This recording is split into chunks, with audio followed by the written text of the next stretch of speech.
landless peasant fucks. Welcome to the fucking news. I'm hopelessly optimistic. On tonight's show, Climategate and Copenhagen. We cut through the bullshit to bring you the very best excuses to continue shopping for shit you don't need, ensuring the mass extinction of other species and humanity's legacy as rapacious morons. There's more from Dr. Doom on our inevitable demise, and a brief look at exactly how much money you really owe the wankers that own your ass. I mean, bankers that fuck your ass. I mean, the fuckers whose ass you kiss. Oh, you know what I mean. But first, let's hear the headlines tonight.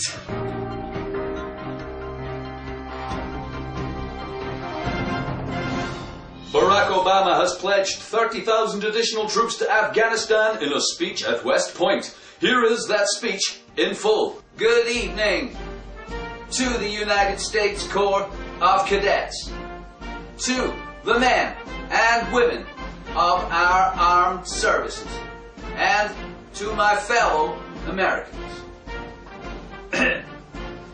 9/11, evil terrorists, national security, blah, blah, blah. Al-Qaeda, ultimate sacrifice, Taliban, yada, yada, yada. Together with our allies, etc., etc., etc. Have a nice trip. Tiger Woods' penis may have been driving his car the night it crashed, say police. Controversy has surrounded the famous golfer's penis since it emerged from an attractive model and an air hostess. Last night, his wife's vagina was unavailable for sex. Comment. But a statement on Woods' website didn't say that he, Tiger Woods, was solely responsible for the location of his penis. In the UK, millions of undead zombies walk the earth thanks to GlaxoSmithKline. According to the World Sickness Organization, everyone in the UK died from the mild symptoms of swine flu and were then resurrected by the National Vaccination Programme. Profits made from the vaccine will go to the inventors of swine flu. I mean, investors in swine flu vaccine. And now, a special What the Fuck report on Climategate from our science correspondent, Filthy Beaker. Climate change. Who gives a fuck, right? I mean, it's only a problem for Bangladeshis and those twats that live in the Maldives, innit? Apparently not. You see, in the past, climate change caused by natural events nearly wiped out life on Earth. When, not if, it happens again, we're all fucked. But what if scientists said we're responsible for current warming trends on Earth and that we could stop it? What if you can have that BMW for Christmas? What if you could fly to the Alpine Pistes for your halls and have cheap shit made in China by economic slaves in the greatest tyranny humanity ever saw? And all you have to do is pay carbon taxes. Nice. But there's a fly in the melting glacier soup. Climategate. Private emails of scientists on the Intergovernmental Climate Panel released by whistleblowers suggest that nothing we can do has or will ever make any difference to the Earth's climate, and that carbon taxes are a giant lie, supported by evil one-world government types who want to rule over us all while we borrow their money to shop with.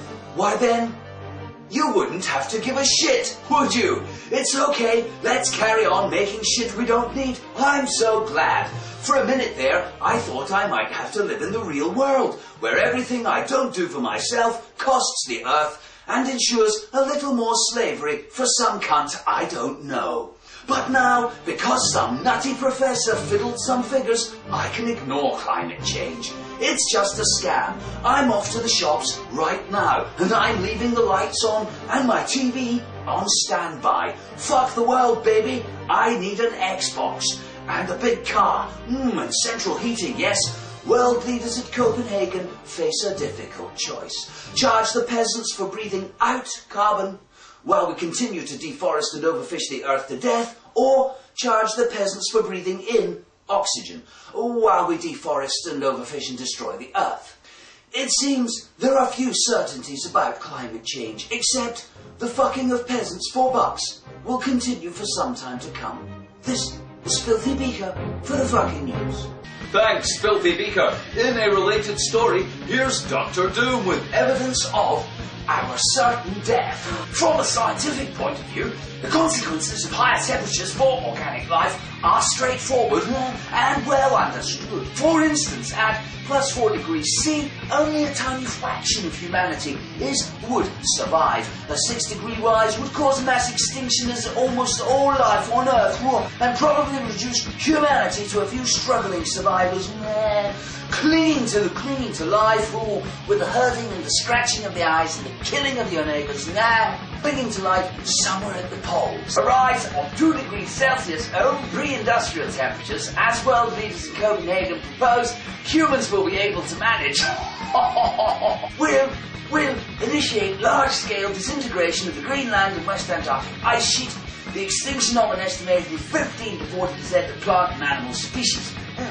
Dangerous ocean acidification, increased methane release, and widespread drought and desertification in Africa, Australia, Mediterranean, Europe, and the Western United States of America. Oh, thirsty. Oh, so thirsty. From the Pliocene era 3 billion years ago, we know what a plus 3 degrees Celsius world has. A northern hemisphere free of glaciers and ice sheets, sea levels 25 meters higher than today, and 90% of species on Earth were extinct. Plus 4 degrees above today, plus 4 degrees above temperatures today at 90 Fahrenheit becomes 123 Fahrenheit. Last occurred 55 million years ago. There was no ice at either pole, and much of the world was desertified. For those of you interested in our certain death, you can see this full report at fuckingnews.com. And finally, some financial news. Just a quick reminder of how much imaginary money you owe the very real people who imagine you owe them the imaginary money as well. Current official national debt levels, excluding unfunded liabilities.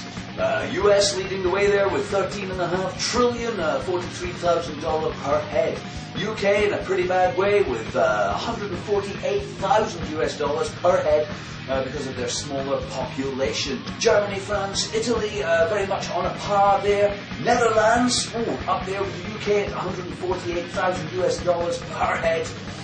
Spain, Ireland, Japan, not much between them. Ireland just coming off worse, but leading the way with a per capita debt of $4 million per head is Luxembourg, with debt of $2 trillion and a population of only 493,500, who are all, I'm led to believe, European Parliament commissioners. Thanks for watching the news. Join us on next week's Fucking News, where we'll be talking to a man who claims rich people own the world's banking system, most humans are morons, and all life on Earth is doomed by our dying sun. We'll leave you with the weather. Thanks, hopelessly optimistic. Here's the weather for the weekend. Vast clouds and chemtrails from Copenhagen Climate Summit will obscure the slavery of the Chinese people and much of the deforestation and mass extinction you can see over here. The gradual dawning of peak oil will lead to a cold, bleak outlook for the long-term survival of life as we know it. Have a nice weekend.